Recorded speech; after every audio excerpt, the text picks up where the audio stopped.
Olá, boa noite. Sejam todos muito bem-vindos a mais um programa Falando de Saúde. A partir de hoje, devido ao horário eleitoral, o programa vai começar um pouco mais tarde e também terminar um pouco mais tarde. Mas nós aqui da ETV continuamos contando com a sua audiência. Antes de receber a minha convidada, eu quero contar uma historinha que uma amiga me contou uma vez, que dizem que a vida tem que ser igual a um eletrocardiograma. Tem que ser cheia de altos e baixos, altos e baixos, altos e baixos. Porque a hora que ela ficar numa linha reta é porque acabou. Para falar um pouquinho hoje sobre doenças do coração, é que eu recebo a cardiologista Liliana Pilatti. Seja bem-vinda, tudo bem? Obrigada, boa noite, tudo bem? Tá certo? Um eletrocardiograma, certo? É assim mesmo? Altos e baixos, isso altos mesmo. E baixos. Se ficar uma linha reta, realmente acabou. Complicou. Complicou. Doutora Liliana, para começarmos, eu queria que você explicasse um pouquinho o que faz o médico cardiologista. O médico cardiologista, ele é especialista em todas as doenças do coração, mas não só na doença, só em doença. Uhum. É especialista também em como promover a saúde do coração. Tá. E de prevenção das doenças do coração e o tratamento da doença do coração.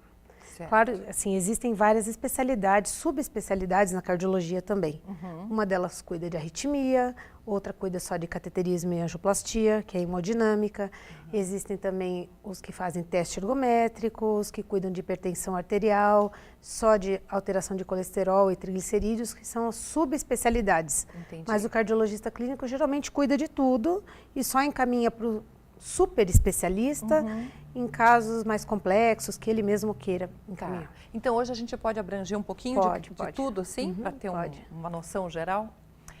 É o principal órgão do corpo humano? É o coração? Não é o principal, né? Não existe um órgão principal, porque quando um entra em falência, um dos principais órgãos, todo o resto falha também. Certo. Mas ele é muito importante.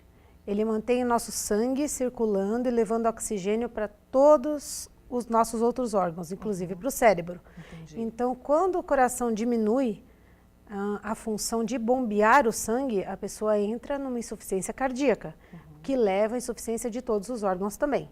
Entendi. Quando muda o ritmo dele também, quando muda tudo, se ele dilata demais também, se ele faz uma arritmia também. Então, ele não é o mais importante, mas a falha dele leva a uma falência de todos. Tá. É verdade que o nosso coração tem o tamanho do punho fechado? Mais ou menos. Acho que isso é mais mito, mais com o útero. Ah, é? O útero de uma não grávida é do tamanho mais ou menos da nossa mão. Então o coração não tem um pouquinho maior. Tamanho. Não, um pouquinho. Tá bom. Vamos lá. Quais são as principais causas de doenças cardiovasculares? Então, as doenças cardiovasculares, que são as que estão mais não na moda hoje em dia, mas as que têm maior incidência de mortalidade, são o derrame e o infarto. Tá. O derrame cerebral a gente deixa mais para a área da neurologia, mas as causas acabam sendo as mesmas.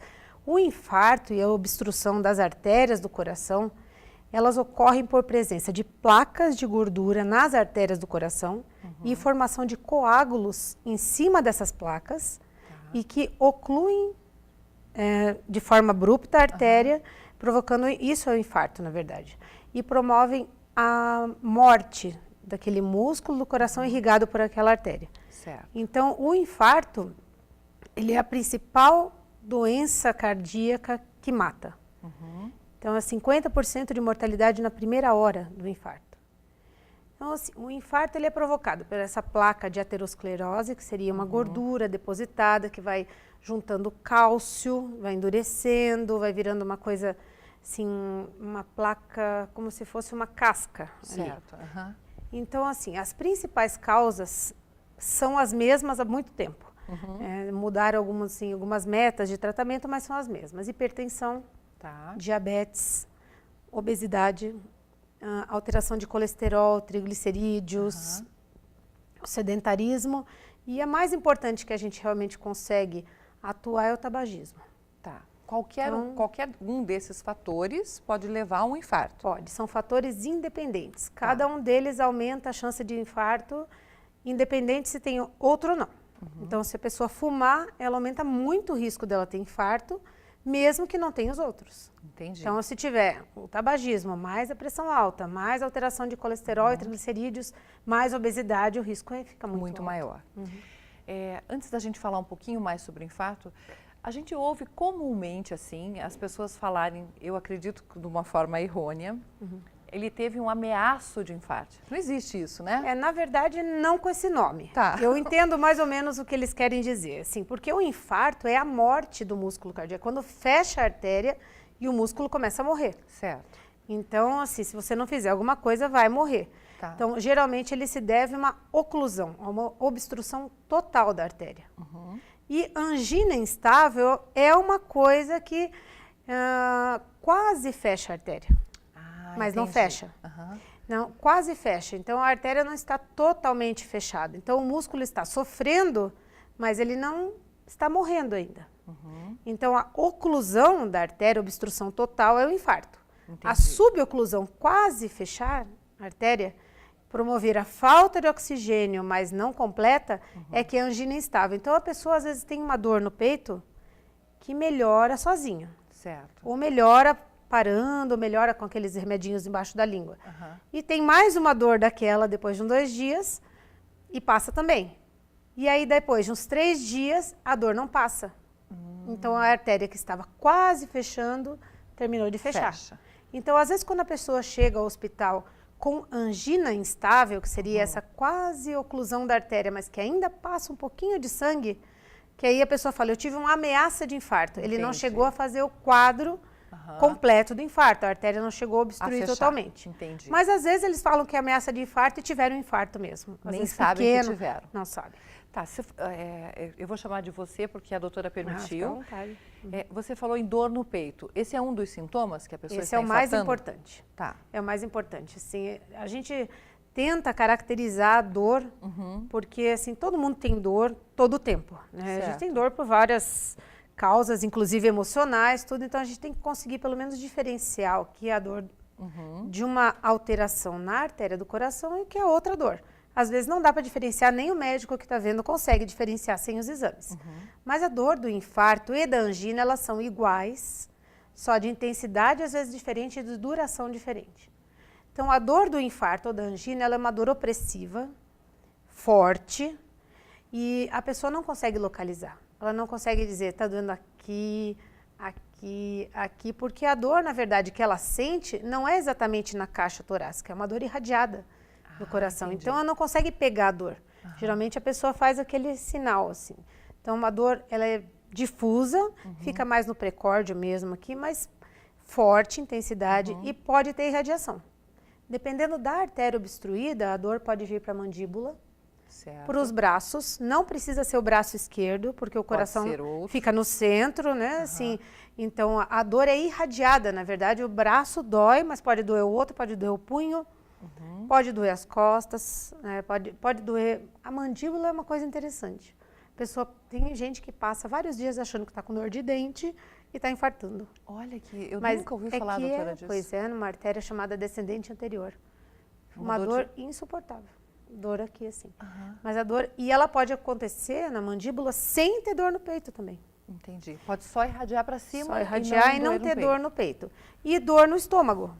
Assim, a coronária direita, que é uma artéria do coração, quando ela dói, às vezes simula uma dor de estômago. Alguns colegas meus, inclusive, infartaram e acharam que estavam com dor de estômago. Entendi. Médicos, inclusive, porque é idêntica a dor. Olha, que perigo. Pois é. A dor não passa. Ela não é uma dor que a gente palpe e piore. Entendi. Né? A dor de estômago, geralmente úlcera, alguma coisa assim, você palpa e piora. Dor do infarto, você pode apertar tudo, não piora e não melhora. Tá. Não melhora a composição, não melhora com nada. Eu lembro que um amigo comentou, um que infartou, que a sensação que ele tinha é que derrubaram um container em cima dele. Isso. Que era uma coisa dor opressiva. Assim, que não tinha como... Não melhora. Não melhora. E assim, ela não acontece sozinha. Ela pode ter junto náuseas, vômitos, sudorese fria. Então, a pessoa começa a suar frio, se sentir mal. E aí, ela pode ter tontura ou não, dependendo das alterações de pressão. Certo. Que a pressão pode tanto subir pela dor do infarto, como cair pela falência cardíaca na hora do infarto. Então, só a pressão, ela não, como eles falam aqui, não regula muito. Entendi. Às vezes a pessoa está infartando e está com pressão de 20, porque está com muita dor no peito e a pressão sobe por reação fisiológica à dor. Ou se o coração está infartado e uma grande área do coração perdeu a contratilidade, não consegue manter a pressão. Então, está 9/6. Aí a pessoa fala assim, nossa, minha pressão sempre foi normal, mas no infarto subiu. Subiu por causa da dor. Ah, entendi. Ele não ficou hipertenso naquela hora. Entendi. A dor fez a pressão subir. A dor faz a pressão subir. Então, assim, dor no peito de caráter opressivo, de forte intensidade, que não melhora com nada, não piora a palpação. E acompanhada de sudorese fria, de náuseas, de vômitos e pode ter falta de ar, que aí já seria uma complicação do infarto. A gente tem que sempre se preocupar. E ir correndo para o hospital. Correndo. Se tiver um fator de risco, então, se for fumante, a chance é mais alta de ter infarto, então tem que ser melhor avaliado. E uma coisa que assim, não se dava muita atenção se o paciente era do sexo feminino. Porque as mulheres sempre têm mais emoções, sentem mais coisas, então sempre passava por uma alteração emocional. Certo. Mas hoje já há uma preocupação maior com as mulheres, então não deixam passar tanto nos pronto-socorros aquelas dor no peito, sem fazer nenhum eletro, sem nada. É melhor fazer o eletro. Melhor prevenir melhor. ou atender. Homens infartam mais do que mulheres? Infartam mais. Os homens infartam mais. Nós temos uma proteção hormonal. Até o climatério, que é a fase perimenopausa e depois, nós temos uma proteção do estrógeno, do estradiol nosso. Certo. Eles protegem nossas artérias, diminuem o risco de doença cardiovascular, realmente. Quando ela chega no climatério, que seria da menopausa, o risco se iguala. Ah, entendi. Então nós temos essa proteção só até entrar na menopausa. Só, depois perde a proteção. Entendi. Mas com a reposição hormonal mais moderna que existe, assim, eu acho que talvez mude um pouco, porque a reposição hormonal antiga deixava todo mundo muito preocupado, que ia aumentar a chance de ter infarto, derrame e tudo, mas agora está mudando um pouquinho também. Ah, que bom, né? Graças a Deus. Jovens podem infartar ou não? Podem, mas é mais raro. Assim, o jovem, na verdade, ele não tem aterosclerose, que é a doença crônica que vai afetando os vasos e provoca, com o tempo, a oclusão da artéria. Mas, antigamente, jovem era até 20 anos. Hoje, jovem até 50 anos. E os jovens de 26, de 30 e poucos, de 40, fumam hoje em dia. Pois é. E são obesos também? São obesos também. Estão hipertensos, têm colesterol alto, triglicerídeos altos. Então, nós temos visto pacientes que chegam com 28 anos com infarto. 30 anos com infarto. Muito jovens. Antes nós perguntávamos até quando víamos o eletro, tem certeza da idade? Tem certeza que nasceu em 1980? E alguma coisa eles confirmavam, tinha mesmo com eletro, com infarto, artéria ocluída.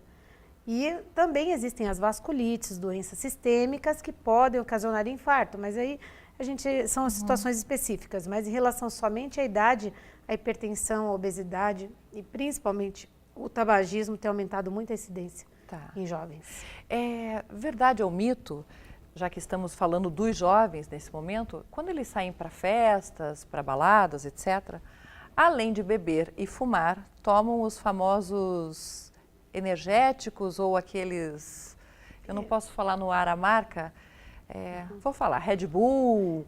Ah, sei, que tem cafeína bastante, né? E aí se ouve muito, eu sou mãe de jovens e eu escuto queixas de amigos, etc., que falam assim, nossa, eu tomei aquele negócio lá com o uísque e me deu um aceleramento no coração, ou um palpitou, eles usam os termos estranhos, mas pode isso, um líquido? Palpitar, sim. Na verdade, ele tem cafeína, tem taurina, tem alguns outros aminoácidos, então a cafeína em dose muito concentrada, ela aumenta a frequência cardíaca. Mas quem não tem predisposição a ter uma arritmia, vai acelerar o coração como se tivesse tomado umas 20 xícaras de café e depois vai melhorar. Isso mistura com o efeito do álcool, que também desidrata um pouco, que também acelera a frequência cardíaca. E assim, tirando as pessoas que têm realmente algum problema cardíaco, não deve causar maior dano. Tá. Assim, é só um estimulante mesmo. Só um estimulante. Aumenta a frequência cardíaca, mas o álcool, a balada e o Red Bull, todos esses aí aumentam. Podem fazer. Diferente das drogas de verdade, né? Sim, que claro. A aí cocaína, assim, essas dão mesmo arritmia cardíaca graves, mortais, fatais e infarto. Tá. O que é a arritmia cardíaca? É uma mudança brusca? É uma mudança no ritmo do coração. Então, o nosso ritmo do coração é chamado sinusal. Tá. Então, o ritmo sinusal é o nosso ritmo correto. Aquele eletro que tem uma ondinha antes, um alto e baixo. Tá. Então, essa ondinha pequenininha antes, que precede todo aquele complexo bonito, chama onda P. Então, onde existe uma onda P para um QRS, o ritmo é sinusal. Certo. Qualquer alteração no automatismo cardíaco é uma arritmia. Então, se a frequência estiver baixa, abaixo de 50, chama bradicardia. Se estiver acima de 100, taquicardia. E aí que nós podemos ver. Existem as arritmias sinusais, que são o nosso próprio ritmo mais acelerado ou não. Se eu tomar um susto, por exemplo, minha frequência vai para uns 120. Entendi. Mas é o meu ritmo próprio do coração. Então, uma taquicardia sinusal. Entendi. É uma resposta a alguma coisa. Agora, isso é um automatismo, é uma coisa, a gente não pensa toda hora na frequência cardíaca. Tá. Ela se ajusta à demanda. Agora, quando um outro local do coração assume o comando do ritmo, é que é o perigo. Então, as taquicardias supraventriculares, as taquicardias ventriculares, fibrilação atrial, outras arritmias que não sejam propriamente o ritmo sinusal, essas sim são mais complicadas um pouquinho. Existem as súbitas, que são as taquicardias paroxísticas, por exemplo, a pessoa estava com uma frequência certinha, de repente um outro local do coração assume o ritmo, entra 160 de frequência e não sai.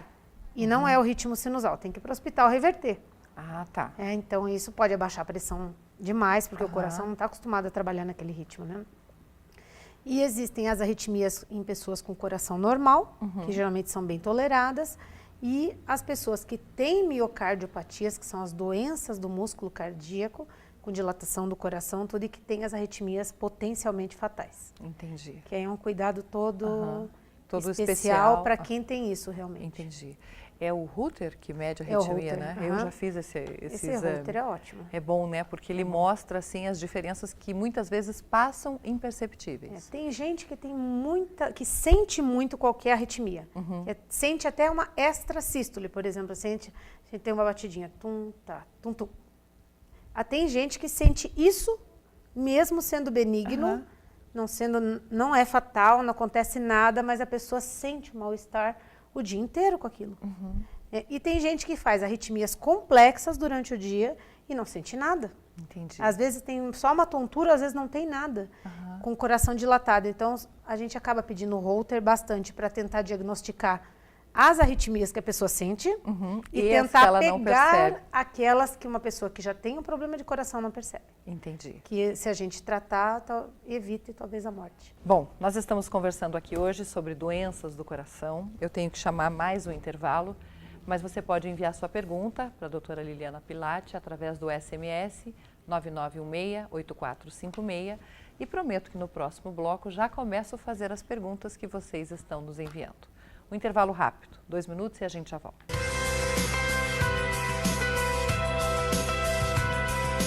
Estamos retornando, falando de saúde, hoje recebendo a doutora Liliana Pilatti, cardiologista, e o assunto é doenças do coração.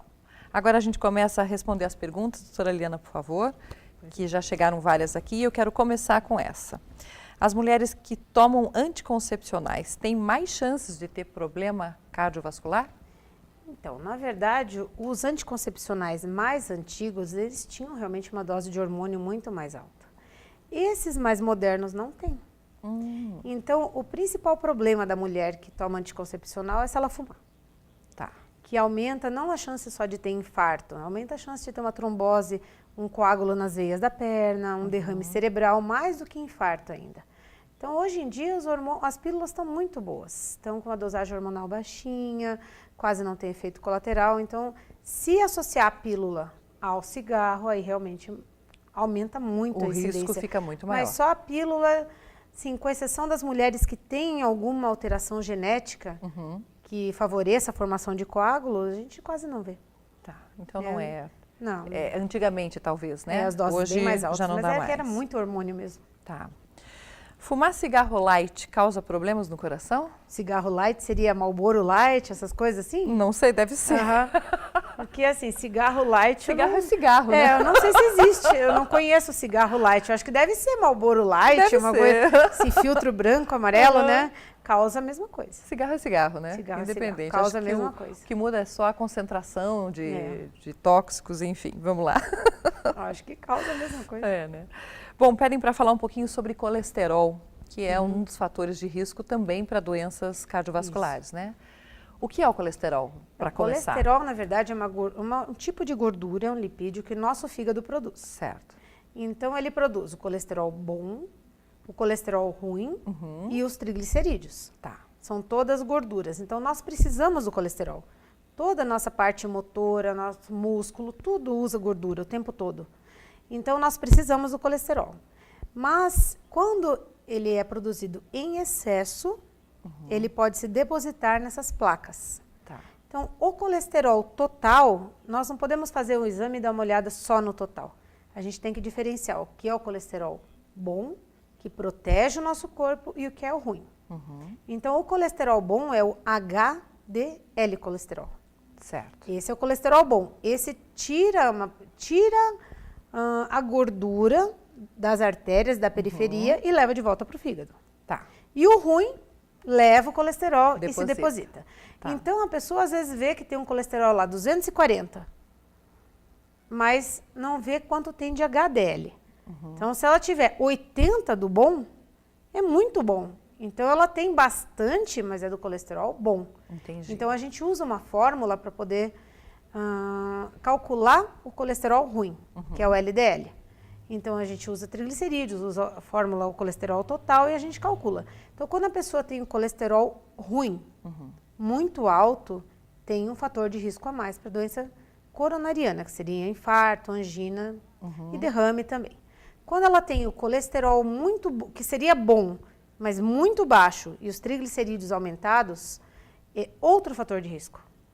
Então, não existe só o colesterol ruim alto. Então, mudou bastante hoje em dia, por exemplo, o que a gente tolerava, né? Certo. Então, a pessoa que não fuma, não tem pressão alta, não é obesa, a gente tolera um LDL colesterol até 160. Agora, para quem tem diabetes, que a diabetes já é uma doença que faz alteração vascular por si só. A pessoa não precisa ser obesa, nada. Só o diabetes altera a parte de dentro das artérias, seria um endotélio. Então, para quem tem diabetes, a gente tem que manter o LDL, que é o ruim, menor ou igual a 70. Ah, muda de pessoa Muda a para meta. pessoa. Isso, muda a meta. Se fumar também, a gente tenta manter. Então, para quem já teve infarto, a gente tenta manter o LDL menor que 70, para evitar qualquer acúmulo naquelas placas que já existem de colesterol. Entendi. Para quem não tem absolutamente nada, a gente tolera um LDL maior.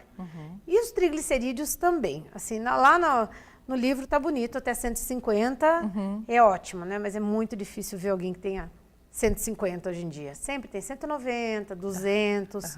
Mas se tiver uma condição de vida saudável e o LDL calculado for bom, tudo bem, né? Agora, o importante também é o HDL. O HDL é o colesterol bom. Certo. Se tiver acima de 60, é maravilhoso. E abaixo de 40 é ruim. Tá, já é preocupante Já também. é preocupante. Ele é inversamente proporcional ao triglicerídeos. Então, se os triglicerídeos estiverem 400, geralmente o HDL deve estar 30, Tá. 38. Quando sobe um, baixa muito baixa o o outro. outro. Tá. Então, e cada um deles é um fator. Os dois juntos não são fatores, cada um é um fator de risco. Então, a gente trata, tem gente que tem o LDL alto, o HDL baixo, os triglicerídeos altos. Perigosíssimo. Então, tem 3 fatores de risco. Entendi. E tem gente que tem só o LDL alto, tem gente que tem só triglicerídeos altos. Então, sim, isso tudo é fator de risco para qualquer doença arterial, não só do coração, mas periférica, entope as artérias do corpo inteiro, das pernas, do cérebro, tudo. Né? Tá. A Simone pergunta: como sabe se o coração está bem? Que exame detecta se meu coração está bem? Então, aí depende, assim, o que a gente quer saber do coração.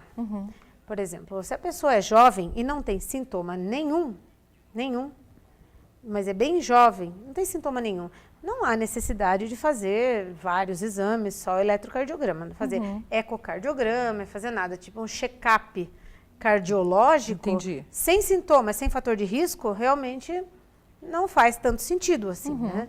Agora, se vem de uma família que tem muito infarto, que teve derrame, tudo aí nós vamos investigar se tem artéria do coração entupida e se tem os fatores de risco. Então, vai depender mais assim do sintoma e do que a gente quer investigar. Tá. Se a pessoa, por exemplo, fala assim, eu tenho palpitação todos os dias, claro que ela vai ter que fazer um ecocardiograma, um Holter, se for auscultado um sopro também tem que ser investigado, mas não existe um exame que diga que o coração está específico. Na verdade, depende do sintoma.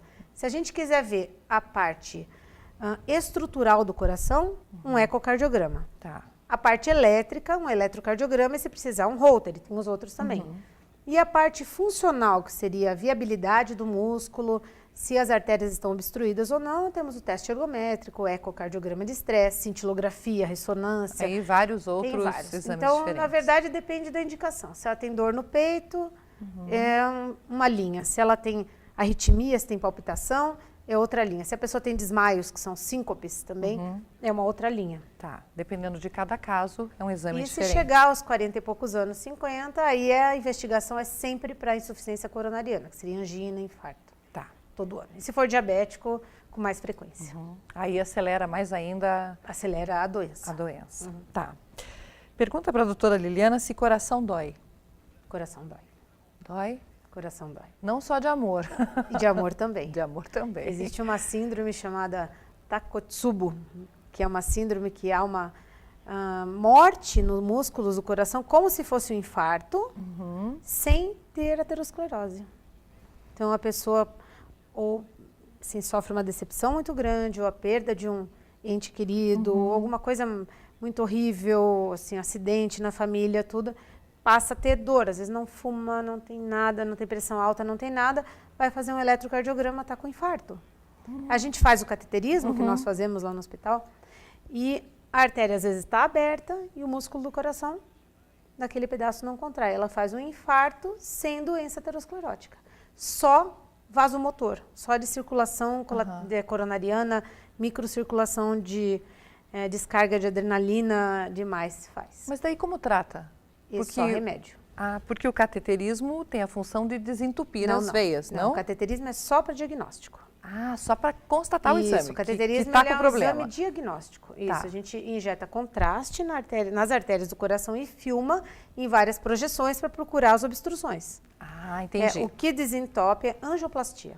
Angioplastia. E geralmente é implantado um stent, que é uma prótese de metal, que ela é como se fosse uma tela de arame que vem comprimida. Aí a gente dilata aquilo, gruda aquilo na parede da artéria, ela empurra toda a placa para fora e libera o fluxo de sangue para o músculo do coração e de oxigênio. Nessa síndrome, por exemplo, não tem artéria para abrir. Geralmente não tem. Pode até haver oclusão da artéria. Aí a gente abre, realmente, mas não precisa haver oclusão da artéria. Às vezes é só microcirculação. Entendi. E é só remédio para evitar aquele músculo de ficar desadaptado, de haver um remodelamento e ele dilatar demais. Tá, olha só a curiosidade, tá vendo? Dói mesmo. Dói. Vamos lá. Fazer inalação com Berotec pode causar ataque cardíaco num bebê? Se for a dose certa, não. Tá, ela coloca 3 gotas para um bebê de 1 ano. Não, depende do peso, né?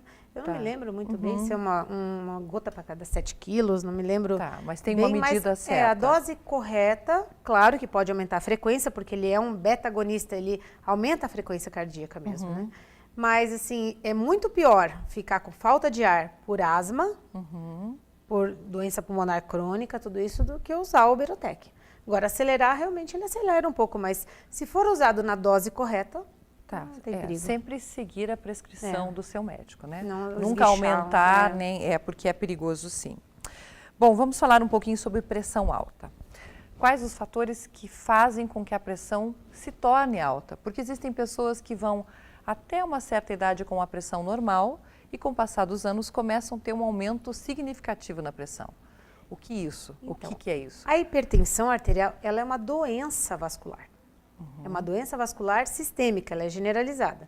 Tá. Então, com o passar do tempo e com o nosso excesso de sódio também na comida, os nossos vasos sanguíneos, eles vão se contraindo, ficando mais contraídos e mais enrijecidos, os vasos do corpo inteiro.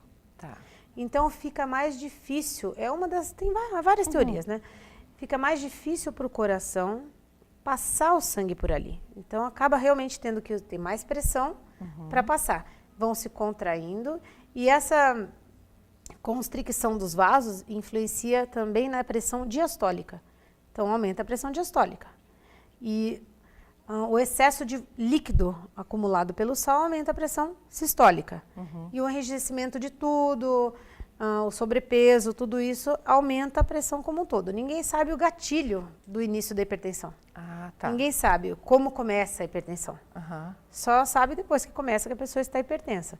Mas ninguém sabe como começa. Se a alteração no sistema que a gente chama de renina, angiotensina, aldosterona, que é o sistema de regulação do sódio, de várias coisas do rim. Então, não se sabe exatamente onde começa, se é só nos vasos sanguíneos, se é só na parte cardíaca, se o músculo fica mais hipertrófico, que seria mais grosso e trabalha mais. Ninguém sabe o gatilho. Certo. Assim, sabem depois quais são as alterações instaladas, mas realmente ninguém sabe por quê. Depois de uma certa idade, a pessoa Começa que tem tendência, né, fica hipertensa. Tá. É genético, doutora? É ou genético, não? é genético. Ah, tá.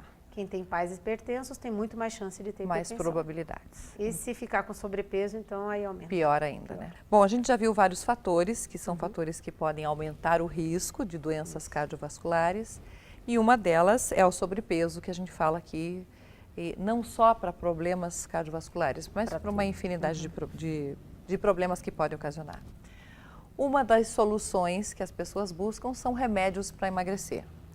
Porém, algumas pessoas relatam que esses remédios trazem consequências não agradáveis, como arritmias, como insônia, etc.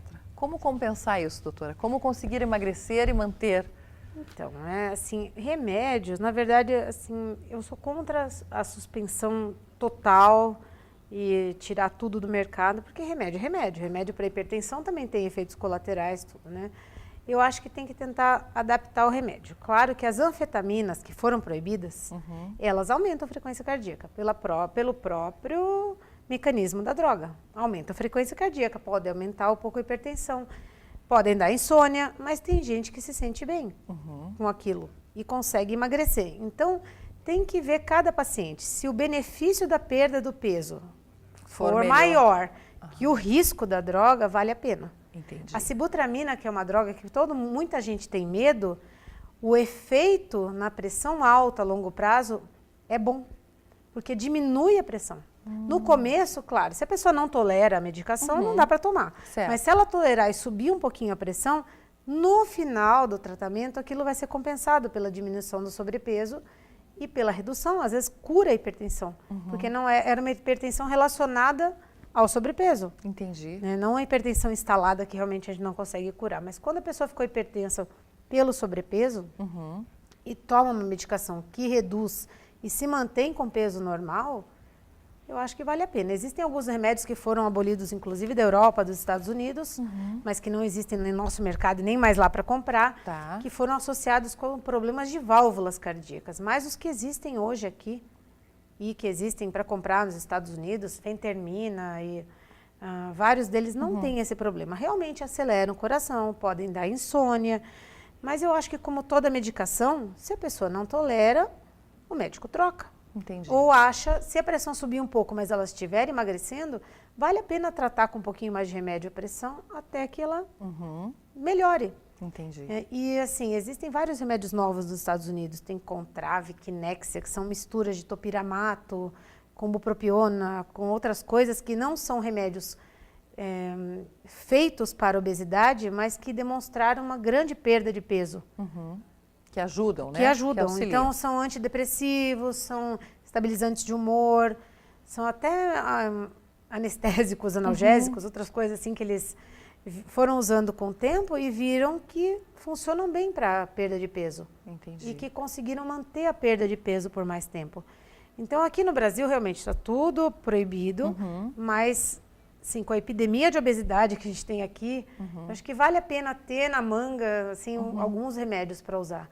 Agora, efeito colateral é como qualquer outro remédio. Às vezes a gente tenta acertar um remédio de hipertensão, a pressão fica ótima, mas a pessoa não tolera o remédio. Aí a gente tem que trocar. Tá. A gente tenta deixar, usa um remédio para o colesterol. O colesterol fica maravilhoso, mas a pessoa não aguenta tomar por dor na perna, tem que trocar. Eu acho que com sobrepeso, obesidade é a mesma coisa. Entendi. Se ela conseguir fazer tudo certinho, dieta, fazer exercício físico todo dia e precisar de um auxílio metabólico, eu não vejo problema. Eu acho que doença a gente tem que tratar como doença. Tá. Eu quero terminar esse nosso bate-papo com essa pergunta. O meu telespectador está em casa e a pessoa do lado dela sofre um infarte. O que ele pode fazer? Qual é o socorro que ele pode... Tem algo que ele possa fazer até a ambulância chegar ou até levá-lo no hospital? Então, se for um infarto que a pessoa esteja só com dor no peito, levar para o hospital. Tá. Na hora, o que pode fazer é dar uns 2, 3 comprimidinhos de AS infantil para a pessoa mastigar.